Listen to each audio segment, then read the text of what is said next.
दोस्तों ऐसा कहना नहीं चाहिए पर कह देता हूँ कि जब से गिल को हटाया है टी20 साइड से, टीम थोड़ी बैलेंस लग रही है। टीम में अब थोड़ा राइट कॉम्बिनेशन देखा जा रहा है। क्योंकि गिल था उसकी जब से गिल खेल रहा था टी20 तो थोड़ा कॉम्बिनेशन हिल रखा था क्योंकि हम विकेट कीपर बैट्समैन एक अलग खिलाते थे और एक बैट्समैन अलग खिलाते थे। संजू और जितेश दोनों एक साथ खेल रहे थे और बाद में संजू को भी ड्रॉप करना पड़ा। वो ये कि टीम कॉम्बिनेशन सही बैठ नहीं रहा था। रिंकू को भी बहुत कम मौके मिल रहे थे इसी चक्कर में। बट अब जाके टीम थोड़ी अच्छी लगने लगी तो दोस्तों हमें एक और घाटा हो गया वो तिलक वर्मा के रूप में। तिलक वर्मा को दोस्तों इंजरी हो रखी है और एक ऐसी जगह इंजरी हुई है, थोड़ा सेंसिटिव एरिया है, सेंसिटिव पार्ट है, थोड़ा टेस्टिकल में उसकी इंजरी हो गई है। बहुत थोड़ा सेंसिटिव दोस्तों इश्यू तो होता ही है ये जो पूरा एरिया है। एंड होप करता हूँ कि जी जल्द से जल्द रिकवर हो क्योंकि दोस्तों तिलक वर्मा का टीम में होना दोस्तों बहुत बहुत दोस्तों सिक्योर तो करता था। एंड हमने देखा है भाई बंदे ने इतने बड़े प्रेशर गेम में अगेंस्ट पाकिस्तान दोस्तों डिलीवर किया है। ये आसान बात नहीं होती दोस्तों, इतने हाई प्रेशर गेम में आके डिलीवर करना। जिस हिसाब से उसने मैच निकाला था वो दुबई में जो भी था, जो एशिया कप फाइनल जीते थे। तो दोस्तों ये बड़े मैच दिखा देते हैं कि प्लेयर में क्या क्रेडिबिलिटी है, क्या एबिलिटी रखता है वो अंडर प्रेशर। ठीक है? और यही सबसे बड़ी इंपॉर्टेंट थिंग होती है क्योंकि देखो भाई चौके-छक्के दोस्तों टी20 में आजकल सभी मारते हैं। ये गेम सबका पूरा गेम का डिमांड बन चुकी है, पूरा गेम का पार्ट बन चुका है। बट अंडर प्रेशर आके दोस्तों परफॉर्म करना ये हर कोई प्लेयर नहीं कर पाता दोस्तों। ये तो देखा गया है क्रिकेट में कि स्पेसिफिक प्लेयर होते हैं जिन पे आप रिलाय करते हो कि भाई अंडर अंडर प्रेशर हो गई टीम, मतलब 2-3 विकेट गिर गई तो ये यहाँ से निकाल के दे सकता है। तो तिलक वो एक ऐसी पर्सनैलिटी लग रही थी क्योंकि उसने रिसेंट टाइम में बहुत ऐसे मैचेस निकाले हैं। तुम्हें याद हो कि इंग्लैंड वाली सीरीज़ जब इंडिया में 5 टी20 की सीरीज़ थी उसमें उसने चेन्नई वाला मैच भी ऐसे ही कुछ अराउंड निकाला था जहाँ उसने 84 74 अराउंड मारे थे। रवि बिश्नोई के साथ आखिरी में 9वीं विकेट के साथ उसने बैटिंग की थी एंड वहाँ से उसने मैच निकाला था। तो तिलक वर्मा बहुत इंपॉर्टेंट पार्ट है इस टी20 साइड का क्योंकि जिस हिसाब से वो स्टेबिलिटी देता है, पूरा प्रॉपर गेम भी खेलता है, जब उसे छक्के-चौके मारने होते हैं, जब डिमांड होती है वो भी मारता है और स्ट्राइक रोटेशन पे दोस्तों उसका वो भी बहुत बड़ा कंट्रोल है। स्पिन के अगेंस्ट कह लो कि पेस के अगेंस्ट कह लो कि स्ट्राइक रोटेशन भी चलती रहती है। तो बहुत-बहुत बड़ा पार्ट है इस टी20 सेटअप का। तुम बात करोगे जो जीजी ने बना रखा है टी20 पूरा सेटअप, लौंडे जो आते ही भर देते हैं, भूस भर देते हैं। इनमें दोस्तों बहुत-बहुत बड़ा रोल है तिलक वर्मा का। एंड अभिषेक दोस्तों एज़ यूजुअल वो जो करता आ रहा है, जो वो इस शुरू से करता आ रहा है जब से उसका डेब्यू हुआ है और अभी तक दोस्तों जो सेम थिंग वो करता आ रहा है। हाई स्ट्राइक रेट से बैटिंग करना और उसके दोस्तों कुछ छक्के। दोस्तों छक्के दोस्तों सब मारते हैं, छक्के दोस्तों सब मारते हैं, बस उसकी जो सिक्स हिटिंग एबिलिटी है दोस्तों, वो डिफरेंट है भाई, वो डिफरेंट है क्योंकि जिस हिसाब से वो छक्के मारता है, प्योर जिसे कहते हैं ना प्योर छक्के। सामने तुम्हें दिखेगा कि बंदे ने एफर्टलेस मारे हैं छक्के, एफर्टलेस। जो हम रोहित शर्मा की बात करते थे ना कि भाई टाइमिंग है शर्मा जी के पास, एक्स्ट्रा टाइम है। एंड दोस्तों ये सेम चीज़ दोस्तों अभिषेक शर्मा पे भी है। बिना इतने एफर्टलेस सिक्सेस मारता है दोस्तों, इतने एफर्टलेस सिक्सेस मारता है दोस्तों, मज़ा आ जाता है। सेंचुरी मिस हो गई क्योंकि जिस फॉर्म में था दोस्तों, 34 बॉल पे 84 बनाए दोस्तों, लग रहा था कि सेंचुरी आज भी बन जाएगी। बहुत बारी हो चुका है जहाँ अभिषेक 80 के आस-पास आउट हुआ है 80s 90s में। एशिया कप में 2 बार ही हो गया था और अब हो गया। तो रीसेंट टाइम में दोस्तों कन्वर्ट नहीं हो पा रही, बट टी20 में दोस्तों 80 रन भी बहुत होते हैं दोस्तों 80 रन। टी20 में 80 रन अराउंड 34 बॉल पे सेंचुरी के बराबर ही मान लो क्योंकि भाई गेम ही ऐसा चलता है फास्ट फास्ट फॉरवर्ड में। तो उसके हिसाब से देखा जाए तो बहुत बड़ी बात होती है। एंड सूर्य कुमार यादव दोस्तों कैप्टन की फॉर्म नहीं थी, बिल्कुल भी फॉर्म नहीं थी, बिल्कुल भी। आखिरी टाइम सूर्य कुमार यादव ने कोई 50 स्कोर की थी, वो अक्टूबर 2024 में अगेंस्ट बांग्लादेश की थी। भाई कितना टाइम हो गया दोस्तों, कितना टाइम हो गया। और उसके बाद भी हाईएस्ट जो आया है वो अगेंस्ट पाकिस्तान आया था एशिया कप में, वो भी 48 अराउंड। तो बहुत टाइम हो गया और आज आज भी 50 तो नहीं लगा पाई, पर आज ठीक-ठाक लगा फ़ॉर्म में। जिस हिसाब से उसने बाउंड्री हिट की, जिस हिसाब से वो खेल रहा था। ठीक है, वो शॉट पे आउट हो गया वो मारने के चक्कर में, बट ठीक है, पहले से तो दोस्तों बहुत बेटर लग रहा है क्योंकि पहले तो वो आउट ऑफ टच ही लग रहा था। पहले वो आउट ऑफ टच ही लग रहा था, पर आज थोड़ा तो टच में लगा था सूर्य जब उसने 32 रन बनाए और 1-2 शॉट्स खेले उसने, उसमें से थोड़ा तो टच में लगा था। और होप करता हूँ कि थोड़ा और गेम डेप्थ तक लेके जाए क्योंकि ठीक है भाई उसके रन ही नहीं आ रहे, दिक्कत तो यही है कि सूर्य के रन ही नहीं आ रहे। और जो टिपिकली जो बैट्समैन थे, जो पुराने टाइम पे जो बैट्समैन करते थे, जब दोस्तों रन नहीं आते किसी बैट्समैन के तो सब यही कहते हैं कि थोड़ा और डेप्थ तक खेलो, थोड़ा और आगे तक पूरा जब तक ओवर चल रहे हैं, पूरा गेम खेल के जाओ, पूरा आखिरी तक खेल के जाओ। तो मैं भी यही उम्मीद लगा रहा था कि भाई सूर्य की आज भी थोड़ा आखिरी तक टिका रहता, थोड़ा अपना टाइम ले लेता क्योंकि दोस्तों वर्ल्ड कप बिल्कुल ही चौखट पे आ गया है। कुछ 10 दिन बाद, पता नहीं कितने 15-20 दिन बाद पूरा टी20 वर्ल्ड कप शुरू है एंड कैप्टन की फ़ॉर्म होना दोस्तों वो तो बहुत इम्पोर्टेंट है। कैप्टन को छोड़ के बाकी दोस्तों टीम पूरी सॉलिड लग रही है। रिंकू की दोस्तों आखिरी में हिटिंग देख ली। प पांड्या दोस्तों जब से फ्रेश फ़ील होके आया है, जब से फ्रेश होके आया है दोस्तों अलग ही स्ट्राइक रेट से बैटिंग कर रहा है। आज भी दोस्तों पहली बॉल स्टेप आउट करके दोस्तों सामने जो उसने चौका मारा और जो उसके स्ट्रेट के छक्के होते हैं दोस्तों, पांड्या की सबसे अच्छी बात यही लगती है दोस्तों जो वी में वो खेलता है। आज भी एक सेटनर को आगे बढ़ के सीधा फ्लैट बल्ले से मारा था दोस्तों, मज़ा आ गया। एंड रिंकू की इनिंग्स दोस्तों एक बारी दोबारा शो करती है कि कितना इम्पोर्टेंट प्लेयर है ये इस साइड के लिए। जो ये काम करता है दोस्तों, बहुत ही कम प्लेयर है जो ये करके दिखा सकते हैं।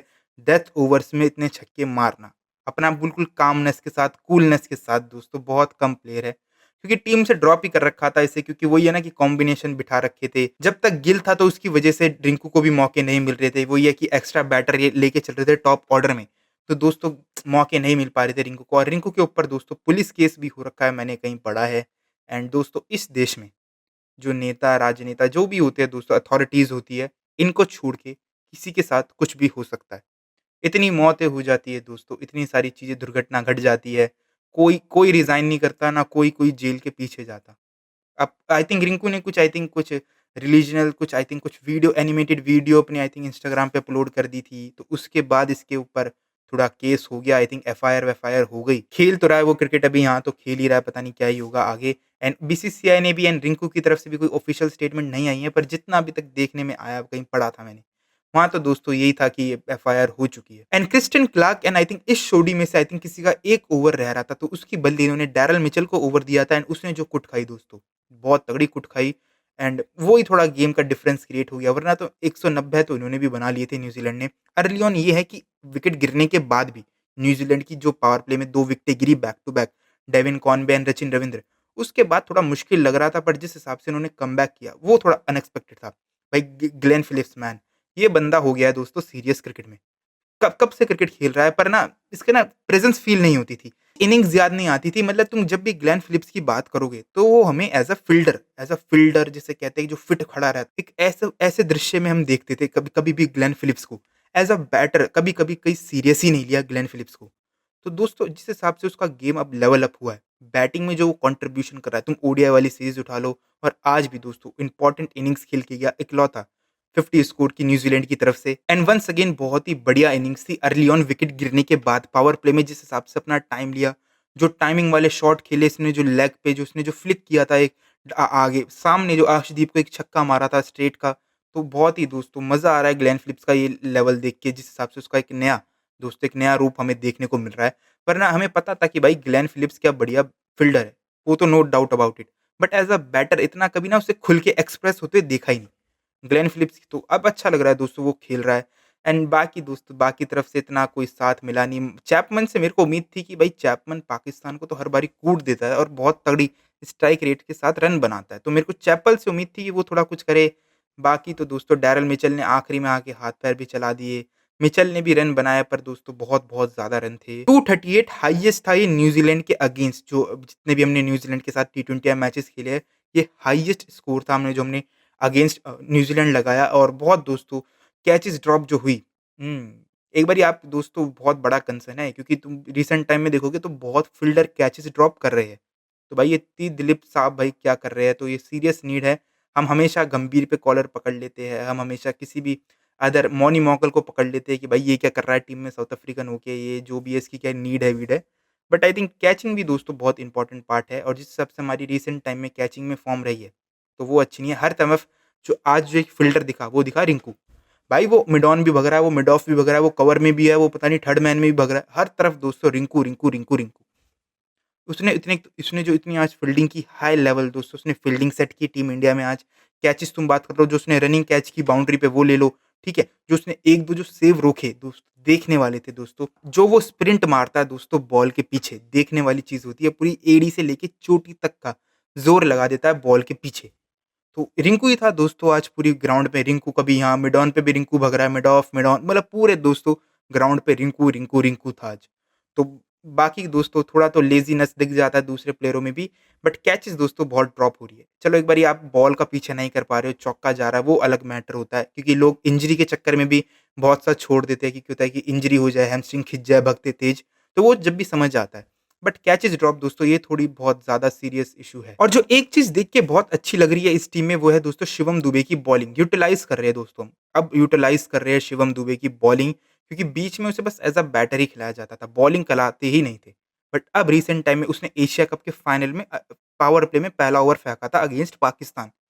वहाँ भी दोस्तों उसने ठीक-ठाक अच्छी बॉलिंग की एंड अब रिसेंटली तुम साउथ अफ्रीका वाली सीरीज़ की बात कर लो, ठीक है? ऑस्ट्रेलिया वाली सीरीज़ की बात कर लो एंड अभी भी जो आज उसने 2 विकेट लेकर गया अगेंस्ट 3 ओवर डाले, कुछ 28 रन उसने खाए पर 2 विकेट भी लेकर गया। तो दुबे की बॉलिंग दोस्तों बहुत-बहुत इम्प्रूव हो गई, बहुत ज़्यादा इम्प्रूव हो गई, बहुत ज़्यादा इम्प्रूव। तो इसके चक्कर में दोस्तों इंडिया को कुशन तो मिला है। इंडिया को कुशन मिला है एंड हम ठीक है भाई हार्दिक भी हो गया, शिवम भी हो गया जो मीडियम हार्दिक तो चलो एक प्रॉपर फास्ट ऑलराउंडर है, बट तुम शिवम दुबे की बात करोगे, मीडियम ऑलराउंडर हो गया जो आता है, जो स्लोअर ज़्यादा कटर्स पे ज़्यादा रिलाय करता है। तो ये दुबे की बॉलिंग दोस्तों करना इंडिया के लिए बहुत-बहुत अच्छी बात है। वो ये कि ऑप्शन खुल जाते हैं, वैरायटी खुल जाती है, कभी अक्षर चक्रवर्ती होगा, ये तो अपना काम करते ही आ रहे हैं, बट ये होता है कि वैरायटी मिल जाती है, किसी के भी प्लेयर का तो दिन खराब हो सकता है, ये हम सबको पता है। तो उसके चक्कर में देखा जाए तो दुबे ने दोस्तों बहुत-बहुत इम्प्रेस किया है रीसेंट टाइम में। तो मज़ा आया फर्स्ट टी20 देख के दोस्तों। और बस आज के लिए बस यहीं तक। जो भी तुम्हारे ओपिनियन है इस वीडियो से रिलेटेड, मैच से रिलेटेड मेरे को ज़रूर कमेंट कर सकते हो। एंड बस आज के लिए बस यहीं तक। मिलता हूँ आपको जल्द क्रिकेट की ऐसी न्यू अगली वीडियो में। वीडियो ज़रूर अच्छी लगी हो तो वीडियो को ज़रूर लाइक कर सकते हो एंड अभी तक तुमने चैनल सब्सक्राइब नहीं किया तो मेक श्योर करके जाना कि चैनल सब्सक्राइब कर दो एंड सी यू देन।